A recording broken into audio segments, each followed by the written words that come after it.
I fall into the category of a stay-at-home mom re-entering the workforce. I decided to go back and learn to teach Pilates, and I decided that after kind of having lots of freedom and flexibility, I didn't want to go work in a lab and be stuck inside all the time, and I decided that Pilates would be a better fit for me. My experience going through the OCC program, it was a very diverse group of students, all ages, men and women, different walks of life.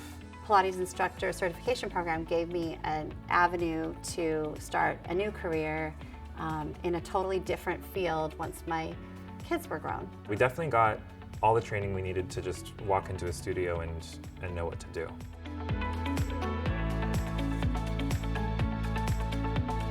I found an empty storefront close to my house in 2015 and took a credit card and bought Pilates equipment and signed a lease and just opened. I know a lot of people that do work Pilates full-time. They tend to work at different studios. My mom is an exception because she owns her studio, so she does it full-time just here.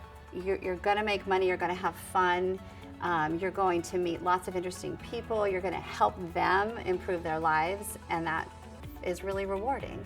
There's a certain privilege that comes with being a man in Pilates. Like, studios don't have a lot of male instructors, so it's sometimes, not too hard to get a job. Studios need both, so if you're interested in it, you should just do it. If you're passionate about it and you love it, then go for it.